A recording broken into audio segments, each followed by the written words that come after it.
Why are they reciting the Quran like this? Are they changing the Quran? الحمد لله رب العالمين الرحمن الرحيم ملك يوم الدين إياك نعبد وإياك نستعين اهدنا الصراط المستقيم صراط الذين أنعمت عليهم غير المغضوب عليهم ولا الضالين.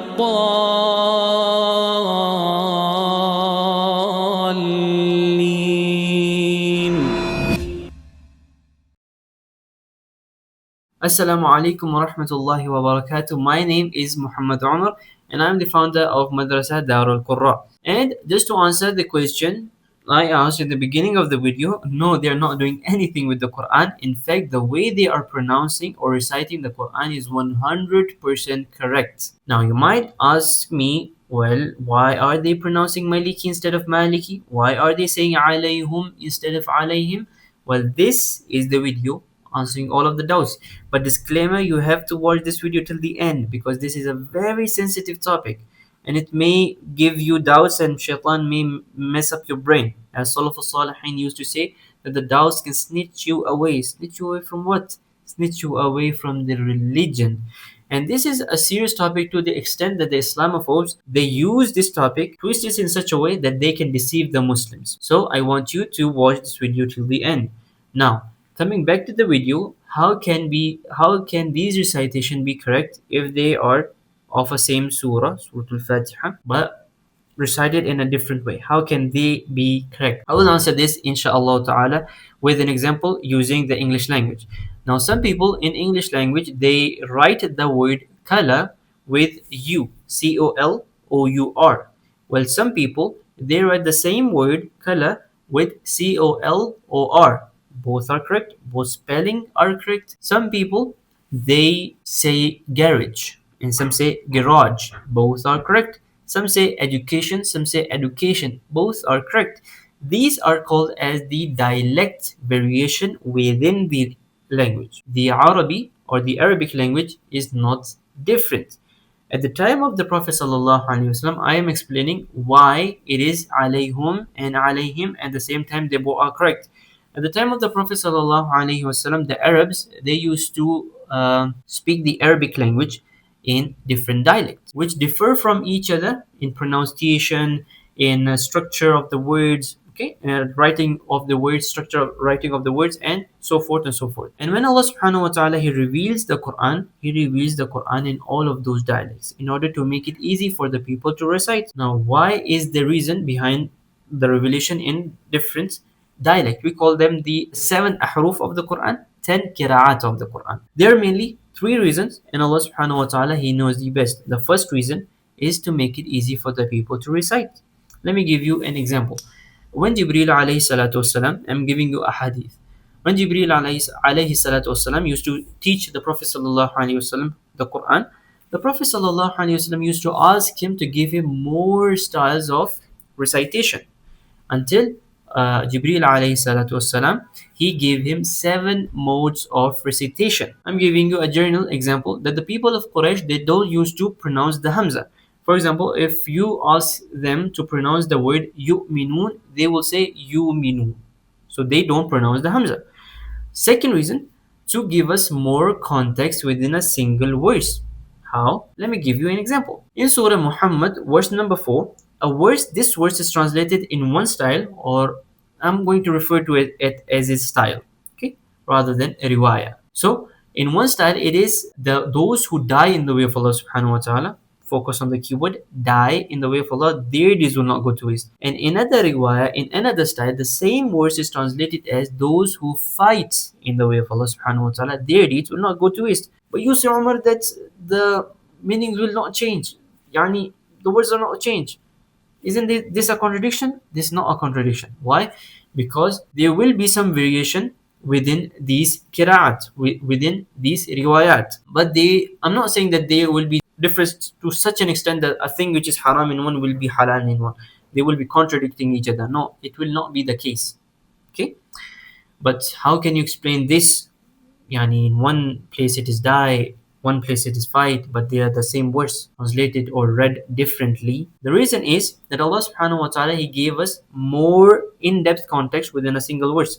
Remember that there will be difference, or there will be some little minute changes, but they will not change the core meaning of the ayah. What is the core meaning of this ayah? That there are certain people about whom Allah subhanahu wa ta'ala have decreed that their deeds will not go to waste. Remember, the second reason was to give us more context. What is the more context?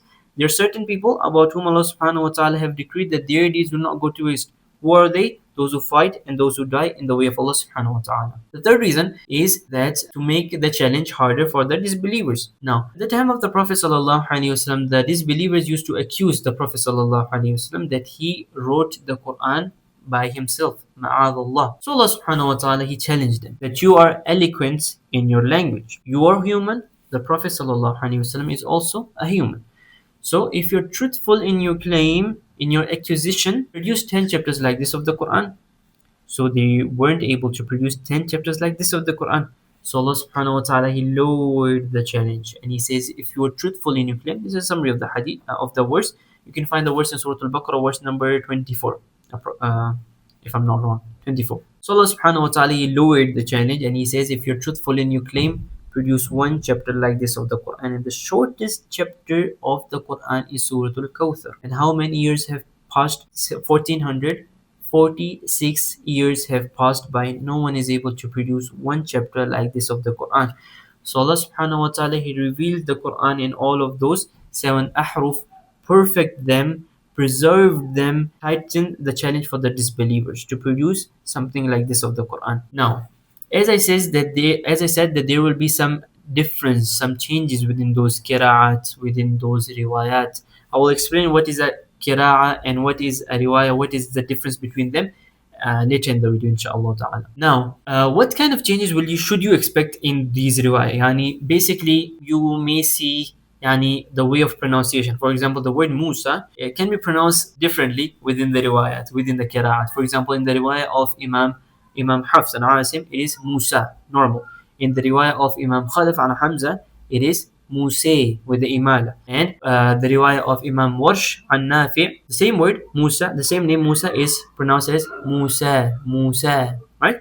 So there may be changes within the pronunciation of the words.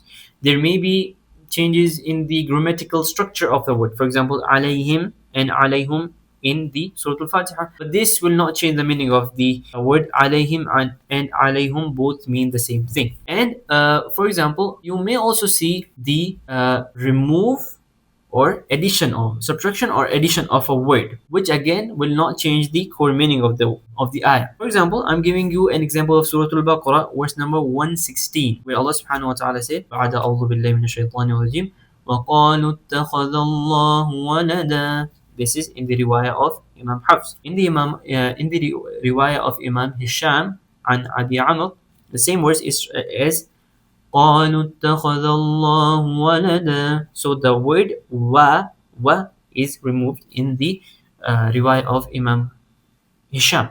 But this again will not change the core meaning of the ayah. So now let's get back to the difference between the qira'ah and riwayah. What are the difference? When I say qira'ah, I'm referring to the main imam. And these dialects, these qira'at were named after the a'imma, the imams who were expert in those riwayat, in those qira'at. For example, the most common, the riwayah in which me and you, all majority of the Muslims, we read the Quran is the riwayah of Imam Hafs, who narrated from Imam Asim, rahimahumullah ta'ala. Now, you have to understand that there are imams, the main teachers. I said there were 7 ahruf and 10 qira'at. When I say qira'ah, I'm referring to the main teacher, the main imam. For example, in this case, the Imam Asim is the main teacher. Each imam has 2 students, 2 confirmed students. For example, in the case of Imam Asim, he has 2 students, Imam Hafs and Imam Shu'bah. So when I say riwayah Hafs and Asim, I'm saying to the students of Imam Asim. Hafs, Shu'bah. Hafs and Asim, Shu'bah and Asim. Hafs, who narrated from Imam Asim, Shu'bah, who narrated from Imam Asim. When I say to the qira'ah, I'm referring to the main teacher. When I say the riwayah, I'm saying about the his students. So this was in generality. I don't think is this a word, generality. And in general, this was all about you need to know about the Qira'at of the Quran. And the next time a person who is Islamophobe comes to you and say there are different Qurans, you say, stop. These are the Qira'at of the Quran and they are essentially one. This is a miracle of the Quran. So this was all about the Qira'at and the Riwayat of the Quran, and I will see you inshallah ta'ala in the next video. If you didn't subscribe, make sure to subscribe, and if you have any question, do not leave the doubts in your mind. Get them in the question section or the comment section. I will reply inshallah as soon as possible. Assalamu alaikum wa rahmatullah.